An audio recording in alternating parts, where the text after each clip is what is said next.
Cool. Thanks, guys. Yeah. Rench and RSON, is that correct? Or cool, yes, it is. from Gangstagrass.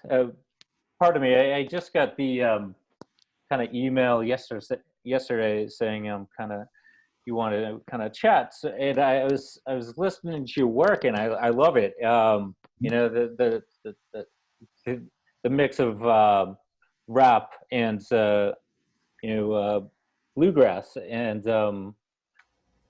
so I guess where do we kind of kick off? Should we? I actually have. I guess where did that journey begin? Where, like, the concept of how do you kind of mash up two genres and create the group, the idea, I guess. So Yeah, well, it goes back with me as a matter of my influences. I grew up with a lot of honky-tonk music at home, and I was growing up in the 80s, and hip-hop became popular with all my friends, and I breakdancing during recess and whatnot. So that's what I started producing.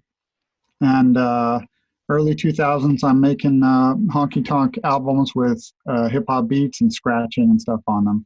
But in tracing back some of the influences of people that I was into, coming across a lot of bluegrass that I liked, like Ralph Stanley and the Clinch Mountain Boys, and listening to that, I could really imagine how well it could go with the right kinds of beats and rap vocals and stuff. So there's kind of an itch that I had to scratch, and went into the studio and did some initial experiments with it that I put up for free download, and they really spread through a lot of blogs and got downloaded all over the place.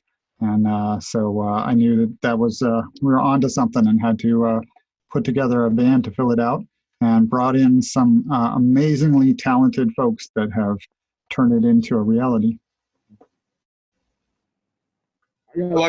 I got lucky.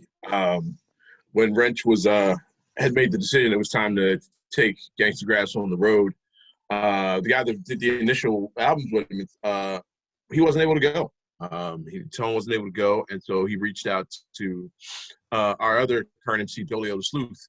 He had Rench and had done some work before. And Dolio wasn't able to go either, but he called me and was like, "Hey, Ren, my man Rench is doing this thing. He needs an MC. Check it out." And he called me on a Tuesday. I remember exactly where I was. Called me on a Tuesday. By the time I got to work, 'cause he sent me a link while I was driving. By the time I got to work, I had talked to my boss. I was like, "Yo, my man wants me to go do this thing on the road. Yeah, I mean, can I do this?" Took the next day off. Wednesday night, me and Rench met at a show. We met in Philly, where I live, and we did a show there in Philly. The guys came on, and I just spit some of my old raps, some freestyle stuff over what they were playing. And by the time it was done, I was like, "Oh yeah, So I hopped in the van with them, and we went down to North Carolina. We did 3 more shows that weekend. Oh wow. Yeah. And I always tell people, like, I don't know that everybody can get away with just doing a show and hopping in the van with 4 strangers, but it worked for me. Yeah. And here we are, almost 10 years later, still doing it and still making great music, man. Like I said, I got lucky. I got very, very lucky. So that was around when? 2010, you said? Around? Yeah, 2010, 2011. 2011, April 2011, yeah. Well, that's crazy though. It's like you just had this concept, in the influences, with hip hop, and then you just asked, you just took it, tested it out in one performance, and then took it on the road. Was that? There have been some performances leading up to that, but it took a little bit of finding the right people, some personnel searches, and like RSON said, I got referred to him from Dolio the Sleuth, the other rapper that I'd worked with before, and so he knew how to recommend somebody that could really do it, especially given the fact that RSON is one of the great freestylers of anyone I've seen. So he was able to jump up and rock these shows really well.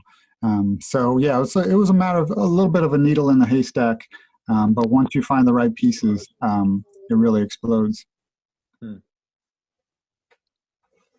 Yes, it was. I think the real benefit for me was like Rench. You know, I came up, with listening to lots of different types of music in my house. My dad was a big Kenny Rogers fan. You know what I mean? And him and my mom were both big Dolly Parton fans for some reason. And there was Streisand in the house, but there was Earth, Wind and Fire in the house. So it was all kinds of stuff, right? So I'm coming up with all of that, and then I'm, growing up in hip hop, and then I'm like, all right, well, let me put some NXS on, let me put some Steely Dan on. So it was easy for me to just sort of be into any kind of music. Nothing was too off the wall for me. There was always some quality in it, and getting into Gangstagrass and experiencing a lot of this really, really dope bluegrass stuff. It was really easy for me because a lot of it was already there. A lot of the similarities that already existed in a lot of the music I was listening to.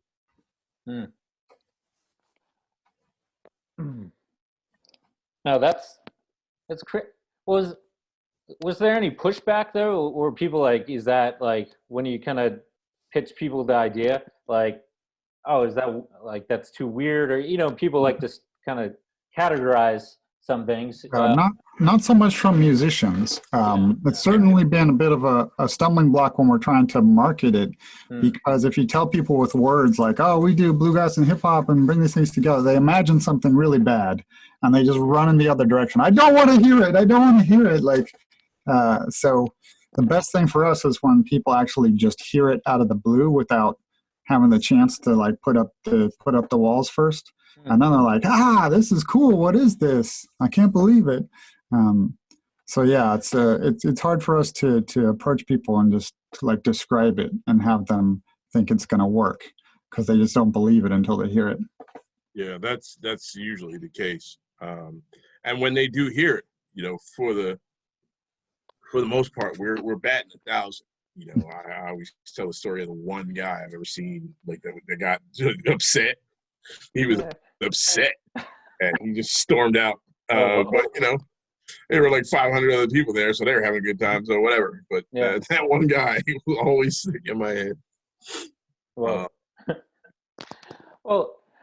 I find it kind of interesting, though. I mean, if you look at kind of the history of rap, and then also like bluegrass and kind of like folk too, it's like still storytelling, no matter what. Maybe different regions of the country, but then when you add that like banjo to quick lyrics, it's amazing. It just kind of harmony with it, and it just like balances. So it's really like I was just like I said, kind of listened to your music last night, and I immediately put me in a good mood. It's just like I love lyrical stuff. I love rap. I grew up on rap and hip hop, and then also metal, and not so much bluegrass and stuff. But I was a suburban kid from Boston, and it was like always rap. Did the Anthrax and Public Enemy team up go well for you? Yeah. I think my first album was like, initially it was like Nirvana, Nevermind, and then I think it was Snoop's Dog Pound too. So it was like I was listening to that like early '90s gangster rap, but with the metal, but kind of honed my musical ears to kind of like. Do you know the group Cunning Linguist at all? Linguist, yeah, I know the guy. Yeah. That's why I kind of like when I listened to you guys, it was kind of like, oh, Cunning too, because they kind of have that like Southern kind of, but super lyrical too. Which I used to love those guys, man. I did radio back in the '90s at Penn State University, and a couple of my buddies and I, we used to spin a lot of their stuff. A lot of that Boston stuff. Acrobatic, we used to spin all of his stuff. Rex, a bunch of dudes up in Boston. We spin Ed O.G., obviously.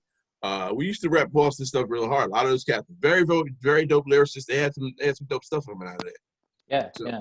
I will take that as a compliment. No, no, it's cool, man. I like that's what. Then actually, kind of today, I was listening throughout the day, and I was like, kind of outcast too, kind of like the speed, and the pacing, your lyrics, but then paired with the instrumentals in the back and in the banjo, it's just cool. It's a cool experience to listen to stuff music I haven't really dove into, and just be delighted, and my whole body just kind of an attitude and mood just changes when I hear good music and just positive upbeat stuff. And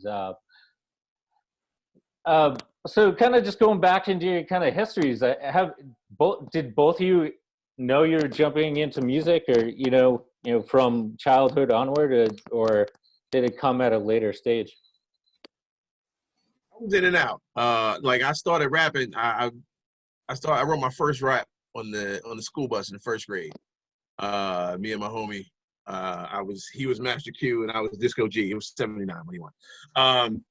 And that's when I wrote my first rhyme. And then I was in and out a little bit in high school. I had a homie in high school that I used to get down with a little bit.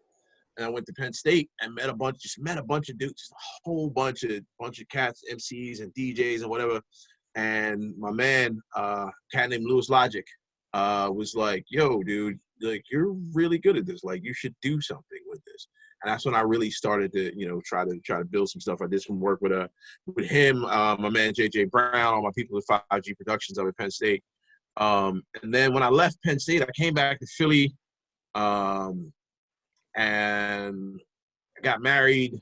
My daughter was born, and I was like, you know what? I'm not making no money off of this. I gotta get a job. Yeah. So I was just working and whatnot. I went back to school, and then I was still writing, still recorded some stuff. I actually put out an album in 2003 with my partner at Liberal. It was the album was called the Nate Wayne Review, called the Flight Brothers, and I put that out, did a little bit of stuff.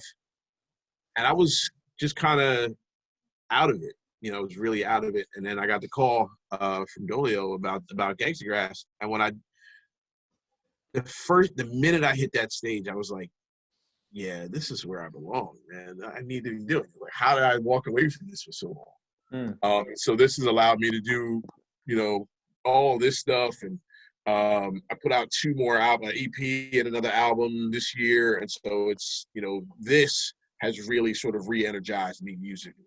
Yeah.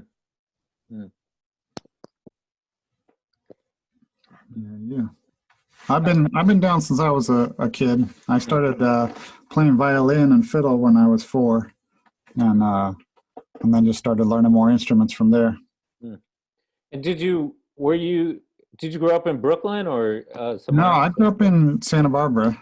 Okay. And came out here to go to NYU and fell in love with Brooklyn, and now I'm just chilling.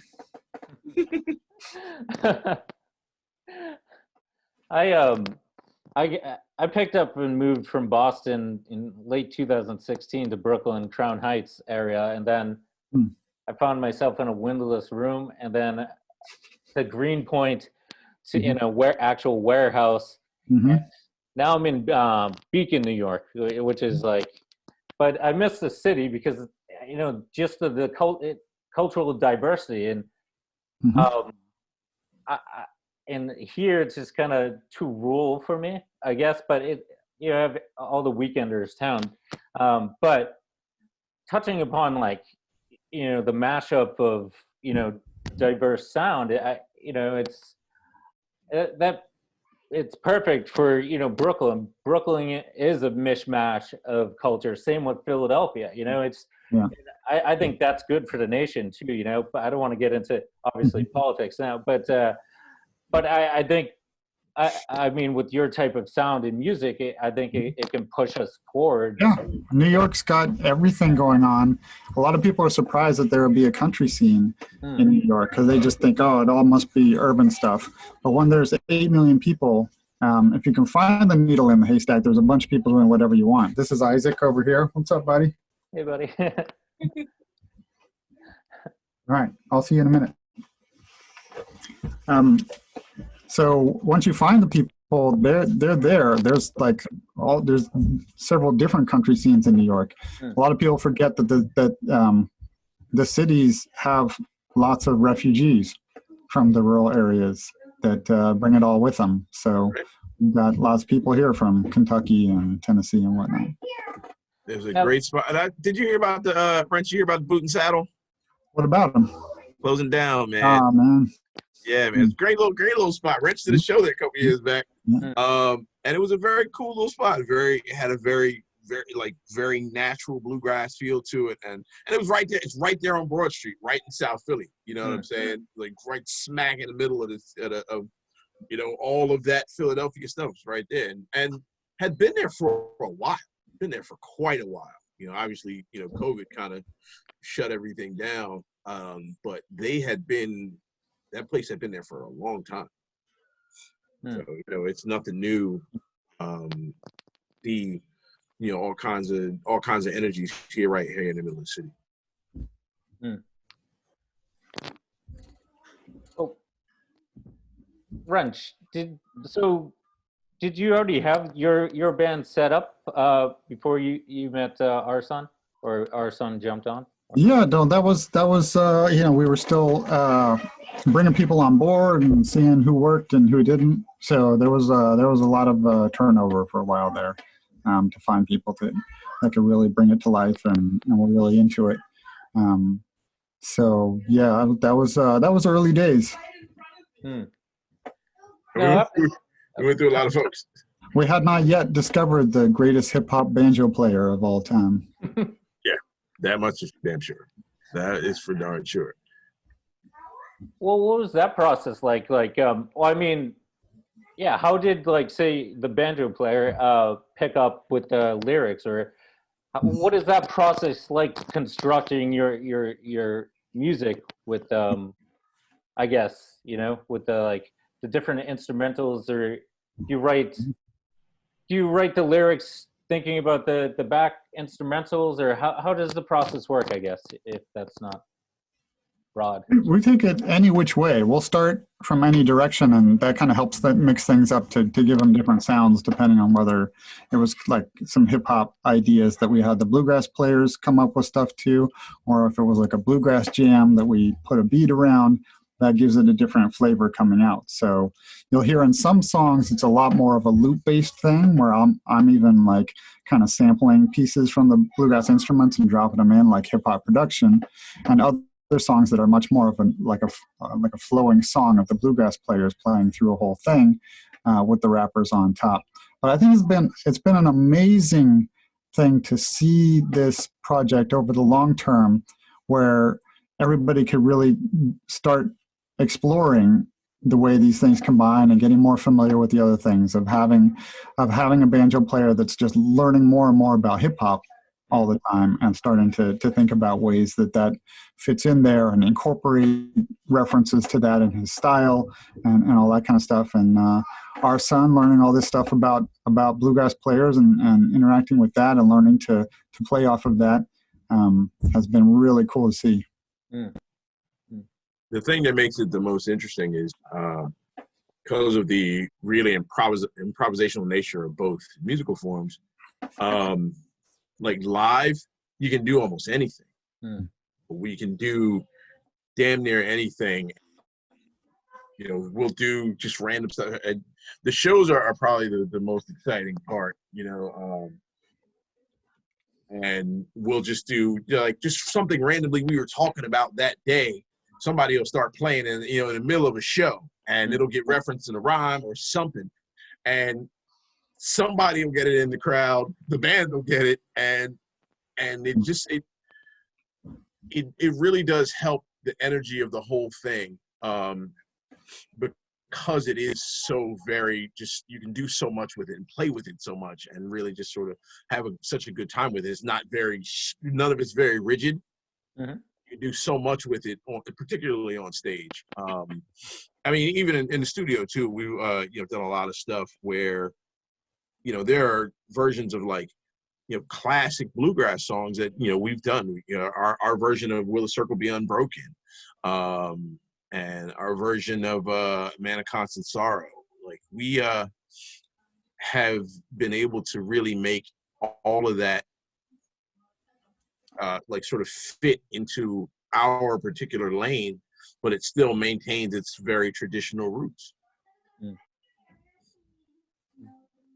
And then the cool part about that was we actually flipped it earlier this year. We did a mixtape of classic hip hop songs, right? So our guys, Dan, our banjo player, and Rench, and our fiddle player Brian, they were actually playing the samples from like classic hip hop songs.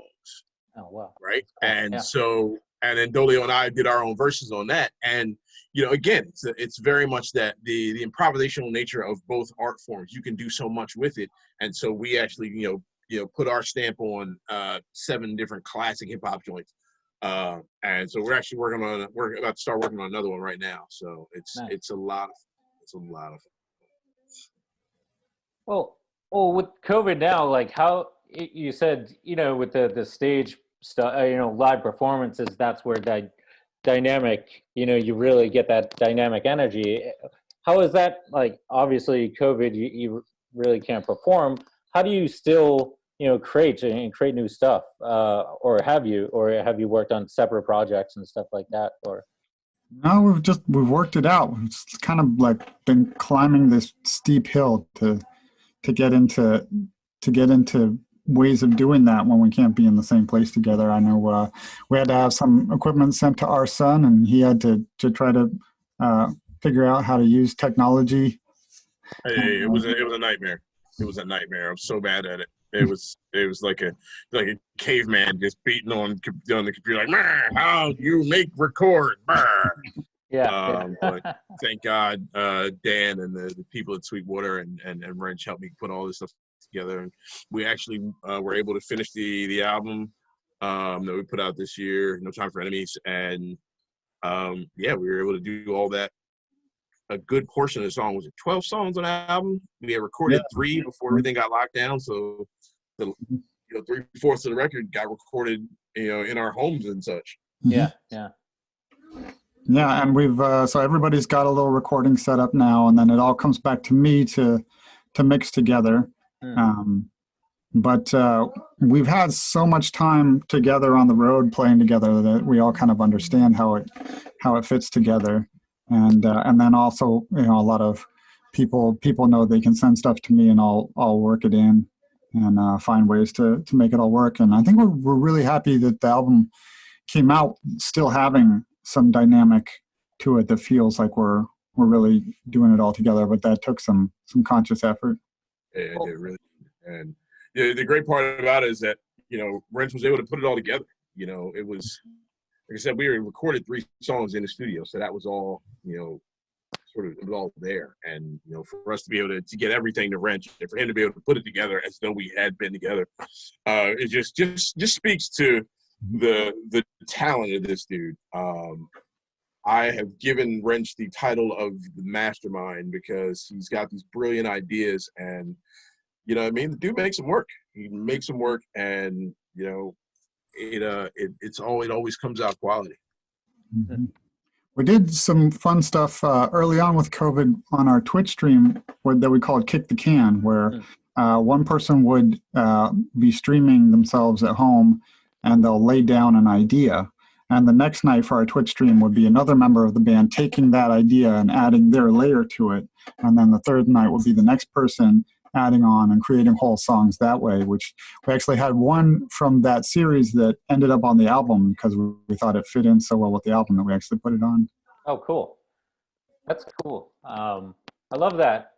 Just different layering of, complexities. And have you ever, had a kind of fun question for you guys, have you ever thought of them chopping up from bluegrass, rap, and maybe adding another genre or another sound to it, like classical jazz, whatever, keep on kind of adding to it, I don't know. Yeah, I think that there's a lot of influences that we bring in anyway.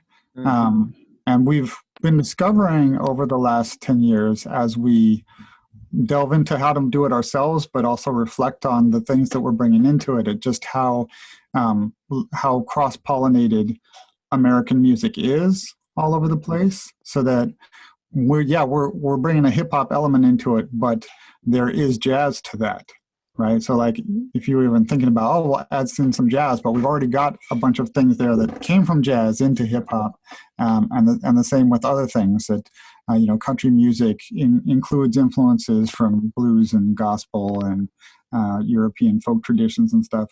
And so we do those in there. We have pop stuff, funk stuff, soul influences that are all in there. It kind of primarily comes from the idea of bluegrass and hip hop being together, but yeah, we definitely don't stick narrowly to make sure that it's like 50-50. We just go in and do stuff that we think sounds cool, and a whole bunch of influences come in there.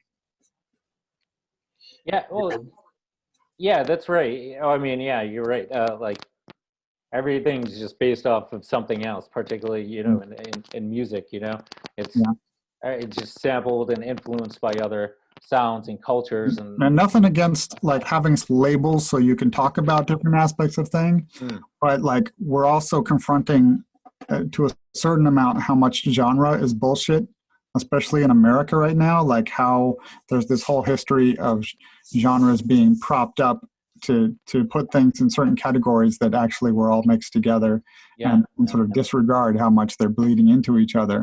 And we're trying to overcome that, and seeing how much that's basically built into the whole music industry is the idea that there's these separate markets and separate styles, that was really an illusion, because the artists have always wanted to collaborate and the fans have always listened to multiple things. But somehow the whole industry is based on these like separate lanes, and you can't say like, hey, we're just mixing things together, and then they don't put you in any lane. And we've also talked a lot about how much the genres in America were racialized from the start, since the early record companies, when recordings first started being sold, was during the Jim Crow era. So all the Southern music was basically divvied up and given a label of hillbilly music or race music, even though it was really all cross-pollinated there. It was just Southern music, and then the industry basically decided they had to sell it as two separate things that eventually evolved into country or blues. And from there we kind of bought into this idea of white music and black music, and it was a self-fulfilling prophecy. But there's a lot of people talking about this and uncovering a lot of interesting stuff about how flimsy these whole genre ideas are. Basically a marketing ploy. But RSON, were you saying something? No, I was just dropping the mic because he just did that. Oh yeah. Yeah. No, that's so true. And I think, in my experience as a visual artist in photography, and I've gone through like the traditional ways of galleries and stuff. Now in the current industry, it's like all these grants are awarded to specific categories and genres, and I think it seems like they're tending to just buff up the trending times, and not consider everybody. It's like I think a lot of arts, now it has just been going towards like it seems like they're just jumping on the trend of diversity, but it's they don't. It's still very divisional, and for me, I don't like to be called anything. I just call myself an artist. It's been hard to say I'm a photographer because I paint, I write, I love poetry. It's like I love film. It's like I don't want to call myself anything but an artist, a creative, or a human. Like I don't see black or white. I just see we're all going through the same human experience,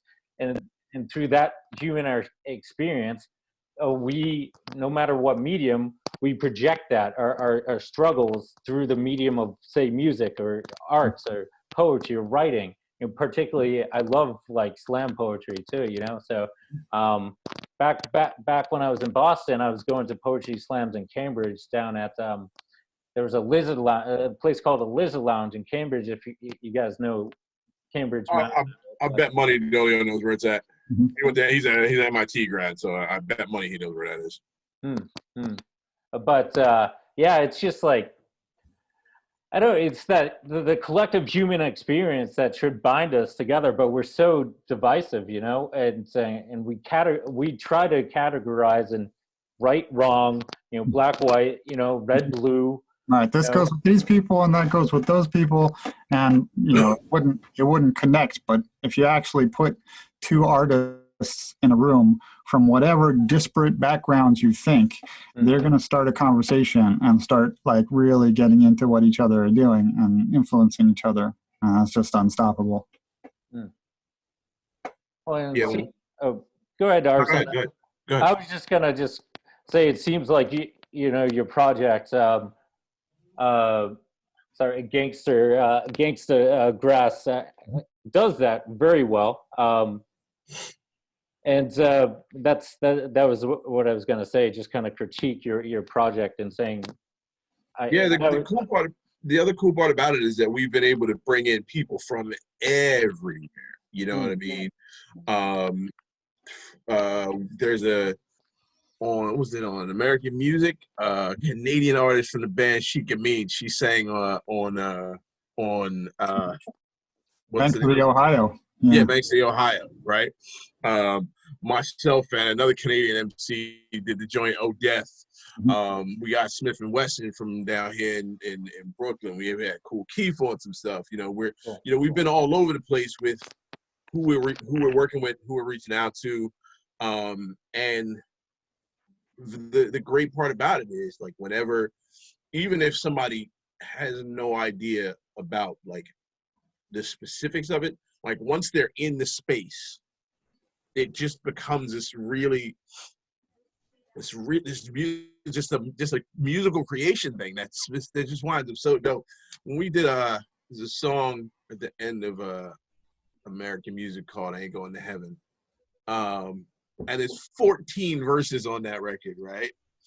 And it's like myself, Dolio, who else is on there? Our buddy Atlas, Smith and Wesson are on there. 5-1 brother on there. 5-1. Nitty Scott. Our banjo player's got a verse on there. Rench has got a verse on it. Yo, it's the most amazing thing in the world. It's so dope, and it's, you know what I mean. It just goes, man. It's just a perfect track to sort of, you know, recognize exactly what we're doing and, you know, how we're bringing it all together. It's one of my favorite songs of all time. Yeah. It was just that easy to put it together. You know what I mean? Oh, it sounds like amazingly creative. You know, when you get super talented, super creative people together, magic just comes, you know, out of it. You know, true. Yeah. To be cliche, I'm pretty sure. But that's basically the formula that I have: is get some talented people in the room together. Yeah. No, it's like, let's see what we can create and hit record and see what comes of it, right? What was I gonna say? Do you have any like people you have like on a list that you would love to collaborate with that you still haven't yet? Or if we started that, we would take up another couple hours of your podcast. Yeah, please. You know, it's funny. We just did I don't know a few though, because we've definitely been talking about Billy Strings. We've been talking about Pharoah Monch and Jean Grey, Rock. Those kind of things would be great. We just did this thing. Was it last year that we did the Joan? We just reposted today about our dream tour. Oh yeah, from the Digital Bus Invaders. Yeah, Digital Bus Invaders. We were talking about them about our dream tour, and man, I think for the most part it still fits. I'm still, you know, give me Questlove on the drums. Prince is gone. That just breaks my heart. But I'd bring him back. I'd bring him back for that. And Little Richard on the keys. And and what did I say? Me, Pharaoh Monch, Black Thought, KRS, and Reef the Lost Cause, and Dolio on the tracks. Upstairs. Yes, forgive me, I'm hearing noise in my house. But it's all just, at the end of the day, like I wouldn't just need a DJ. I wouldn't just need, I want everybody, man. I want whoever was playing horns on, the original Chicago Transit Authority stuff. I want all those guys, just to be able to make some dope music, Yeah, just like one collectively big, I guess party, just musical, project. That sounds cool. Yeah, no, and so how do you, I don't know, now, I don't know, how have you noticed your music kind of evolve over from the initial conception, 10 years ago to now? Has it changed at all, or yeah, I guess during that time span, the evolution of Yeah. the project. Yeah, we've definitely evolved into just like understanding what we're doing as a new thing, incorporating a lot of different elements and finding ourselves in it, finding our own style and way to do it. That is like very uniquely Gangstagrass. There's definitely just nothing out there that sounds like this. And also like at this point being confident to be like, we've made amazing albums of bluegrass and hip hop together, and we're not worried about trying to like prove that and be like, this is bluegrass and hip hop. Like you said, like bringing in other influences or making it, in new kinds of ways. We don't always have to cover the same territory. So the new album that we just did, No Time for Enemies, has a lot of experimentation, a lot of different sounds on it. Some of it's really poppy, some of it's really folky. So there's like a lot of different aspects coming in there. And the other thing that we've evolved into, I think, in terms of having spent years and years as a group riding in a little van across the country, having the experience of rappers and bluegrass players being in a van all day together and talking about things and presenting ideas to audiences in Texas and LA and Kentucky and New York, and seeing a lot of different people come out to dance to it, but also sort of developing our ideas and also learning so much along the way about the challenges of it and what, where each of us is coming from, the histories of these things that we're bringing together. And hold on a sec.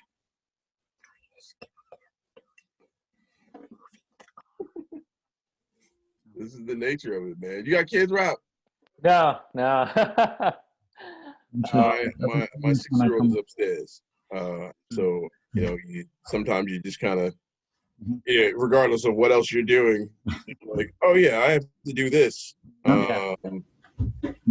So anyway, we're sort of growing into a place of being able to talk about America in some sense from firsthand experience of our van being America. Yeah. And what we can talk about, what we learned about, each other and stuff. I would say, the white musicians learning as we go to different places that it's not as comfortable for everybody to go to some places when we roll up in, the first time in West Virginia and whatnot. And the rappers like, this is a big step for us. And seeing, 99% of the time, amazing responses and people being welcoming. But also going to a lot of crowds that really like don't know what to do and are awkward and like don't know what to say and are to like still just like very they're very new at having Black people in the room in some of the places that we go to. And I get to witness that firsthand and to grow a lot more understanding in terms of what I maybe had that I didn't know I had, and what other people are going through. So that gives us a little bit of a platform to talk to America, to say, hey, we really do need to talk about this stuff, and keep growing and confront a lot of things going on out there. Have you incorporated that into your lyrics or your music as well? Oh yeah. I'm not. Oh, yeah. I still need to be a student of your albums, of course. I just getting into it, but you now have a fan, a new fan. But so yeah. Do you? So Yeah. the first video that we dropped from the album this year was a track called Freedom. And we had started that song last year. It was just, Brian was just playing something and we were just kind of playing around with it, and came up with that hook, and we were like, wait, you know what? All right, so let's do something with this. And so, Dolly and I wrote our verses, we put the whole song together, and it was ready for the album. And then, the world started falling apart, and we made the decision, all right, well, we need to do a video for this. And so I reached out to a buddy of mine, had done some videos before. We put some stuff together. I got a bunch of people to, help us out and sing along with it and whatnot. And it, just kind of popped from there. And one of the, people have been asking, like, was this something that you decided to do in the wake of, George Floyd and Breonna Taylor? I was like, no, this is, this is how we wrote. This is who we are anyway. And the great part about it is, working with, if it were anybody else, maybe that band wouldn't have been able to wouldn't have been able to make that record, right? But with me and Dolio and Brian, working with just amazing people like Dan and Rench, who like, yeah, they're white guys in America, but whatever, like these are my brothers. And this idea was like, oh yeah, this is easy. This was easy. And put together the whole thing, and it was really, there was no blowback. From a band standpoint, there's never been any. Even some of the fans, because we've got a lot of fans that may not ride with us politically, right? But they still ride with us, and they still dig the music. And so even a lot of them, there were questions, and people were like, well, what's that all about? You know what I mean? But for the most part, most of the people are digging what we're saying and what we're about, and the ideas that we're sort of putting out there to the world. And it's not, it's not anything. It's not going to be extraordinarily divisive unless you're ready to be divided. That's how I see it. Like, if you're ready to walk away from it, then okay, it could push you away. But if you're willing to listen to what somebody else is saying, it'll sit with you, and it's quality. Yeah, I think that's like totally the underlying issue anyways. It's just people not having empathy for other people, and not listening to their concerns, no matter what side or wherever you are. It's like, I believe if people have just sat down with the other side and had conversations, it'd be the same issues you want. Everybody kind of wants the same things, solid, a house, food for their family, work, right? Yeah. I was also thinking about lately, because I do feel that way, and I've talked about that a lot. There's also a side to it, though, I think, where sometimes we're facing different problems, and you can feel like the fact that this problem may be particular to you or your community, and then based on that feel like resentful to the people outside of that, without realizing, oh, they're going through this other problem, right? And that that it's not, they're not at the root of what's giving you that problem. There's just people having different things. So, like, for example, in the cities, we have the issue with guns is different for people in the cities than it is for people in rural areas. And there's issues with resources in the city where space is different in the cities, where we don't have that. We have the gentrification of things being so concentrated, and then wealth pushing things outward. But on the other hand, in the cities, we have infrastructure.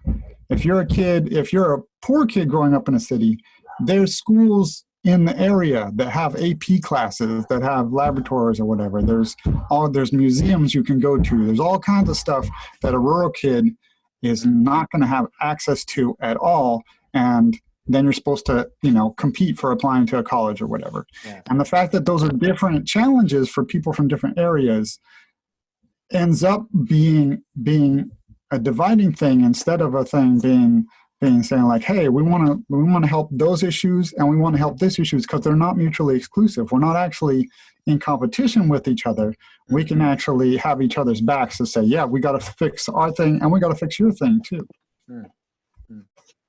Well, I guess a question would be, how would you then kind of incorporate, say, culture into those cultural deserts, in the rural areas? Because, obviously New York, the coast and the major cities have those cultural hubs, but if you guys travel to the States, I'm sure, over the decade, frequently you go into Midwest and, most of the states are just rural, it's just all. I just got my backdrop checked. I was watching that. Ran off with it. Sorry, excuse me. Yeah. You know what? Go ahead. I feel like a lot of times we are bringing the culture. You know what I'm saying? We are the sort of the bridge between rural and urban America, and so I am, I'm going to West Virginia and, telling people what John means, and then, I'm in Indiana, just finding out just about random stuff, you know what I mean? And just sort of getting, information and feeding information back. And it's not, and we're not all given the same information, because Dolio, while he lives in Philadelphia, he's from Pensacola, Florida, right? So, he's about as country as it gets. But the reality for a black man in the South is much different than for a black man that grew up in the North. It's just, it's just different sort of thing. And we're able to sort of get that information out to different people, and then get information back from them, and really sort of build off of that and learn from it. Yeah. And we're bringing a particular representation with us in all directions, talking about sort of the best of both worlds, where you can see hip hop MCs, come and hang out with you after the show, and talk a bunch of positive stuff, and bluegrass players go into places and represent. And to me, it's addressing something that I see with culture going out there in terms of the media, is that a lot of times we're showing the worst in people from other places, or we're not showing the best even of ourselves. So just having some positive representation in different ways, and I know that's been true. Like rural areas, they get culture, right? They hear the hip hop, like it's everywhere, but it's not always a positive representation.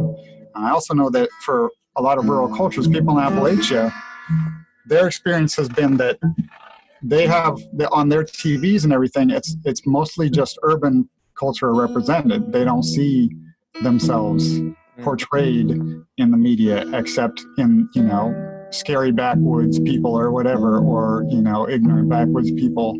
And so having some better representation of rural folks would be really crucial too, to bring it the other way, and allow people to see that they have like real human issues and real positive aspects going on as well. Son, do you have anything to? No, I was, when you think about that kind of stuff, you were saying about like a lot of the hip hop that people are exposed to, not just all over the world. It's very sort of one dimensional. You know what I mean? And so when I'm doing, and the way I write, the way I'm trying to express, and I feel okay speaking for Billy on this as well, is that it's a broader expanse of hip hop life. You know what I'm saying? We're both dads. You know, you don't hear about a lot of hip hop dads. You know what I'm saying? And we both got college degrees, and we're both, you know, just educated people. And it takes a lot to get that out there, right? And so it does feel good to have this platform to really sort of to let people know that there's an educated segment of the hip hop community that's, you know, doing work and raising their kids and, you know, doing activist work and that sort of stuff. And we're not all just, you know, partying and getting money and selling crack. And this is an even better way, I feel like, to sort of get that out into the world, into a world that may not really recognize it.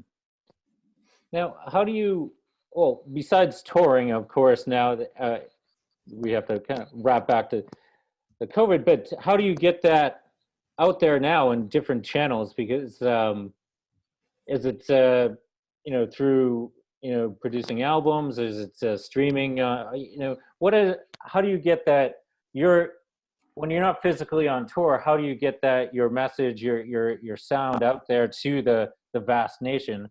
And how do people find you, say, in, I don't know, Montana? You know, it's a challenge. There's just a lot to compete with out there, but we're putting stuff up. Where, you know, our YouTube channel has stuff going up all the time. We're on Twitch live streaming. So Friday nights we do a team stream where a Zoom call with all the band members is going out live, and we're watching the chats. It's simultaneous on Twitch, Facebook, and YouTube, and we're watching the chat on those to respond to questions and hang out with people. So they can connect with us that way. And we've been able to produce some performances where we stitch together stuff from each of us and send that out to, you know, virtual festivals and other things that are broadcasting performances. So we've actually been fairly busy putting stuff out there into the interwebs and trying to keep the stream going. Yeah. I guess I'll just kind of wrap up. You know, I don't want to take any more time. We're a bit delayed due to, you know, Zoom and technical difficulties. Zoom. But, yeah. Well, now it's common where it's like we're so, you know, used to interacting this way, and then like freezing up, like, yeah. You know, and it's like now it's gonna be interesting when we figure out solutions to, you know, COVID and how to integrate ourselves back into, you know, interacting with each other. Like, maybe we will have this weird. There's definitely going to be a period of like trying to negotiate who, like, if you're hanging out with somebody, right? Like, and like it's a situation where, you know, before all of this, like, oh, you just like hug goodbye or like high five or whatever, but you don't know where they're at in terms of kind of going back to things, and so you're like, are we gonna? Okay, I'll go in like this. Are they going to come back with me, or are they going to be like, whoa, what's happening? Yeah, that's going to be a fun period for interpersonal communications. Yeah. I know it. I'm getting my vaccine first. I'm being line first. Yeah. And just one last question, I guess, for both of you. You know, where do you see, like, what are your hopes would, you know, for Gangstagrass in, like, say, the next 10 years in the evolution? The next 10 years, I think each of us should be growing at least twice the height that we are now. I think that we'll probably have several cyborg body parts with us over that time, and we'll be doing a lot of touring by levitation and just sort of like flying over and playing music as we fly over. So what do you think is going to happen, RSON? Quite honestly, I think a lot of it's going to be telepathic. Mm-hmm. And then what we'll do is have little chips in our head where we broadcast shows to people. Definitely.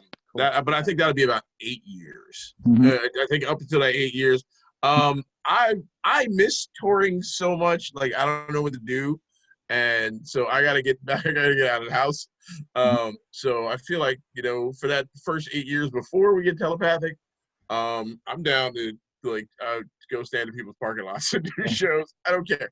Yeah. But I do think it's in my head that when you hear about these ideas of like 10-year one hit, overnight successes, you know what I mean?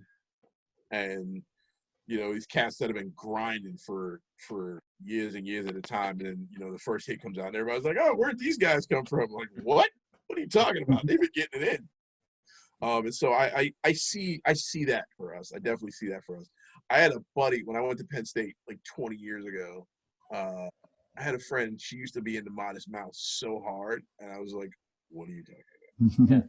And she just, that was her thing. God bless you, Whitney.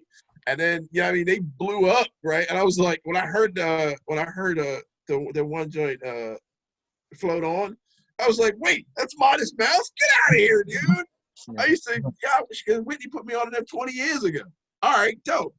And so, you know, I see, you know, I have that sort of hope for us that, you know, to continue just making good music. And then, you know, one of these, like, at one point, it'll just be like, oh, wait, this is the joint, right? And then everybody's like, oh, my God. And then like, people are like, oh, I've been on the Gangstagrass for years, man. I was at their first show in Philly. Blah, blah, blah. Like, all right, cool. I don't care. Whatever.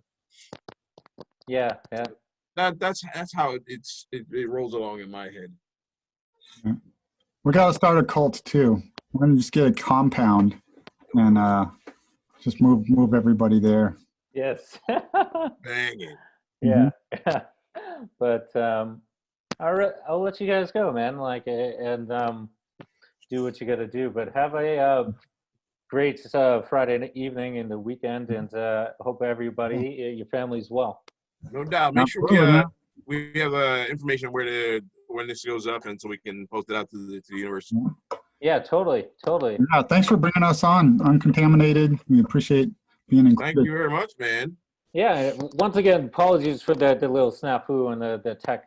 But, no worries. It happens, dude. Yeah. It happens. Yeah, but have a good evening. Take care, guys. You too, man. All right, see you. Peace. You will.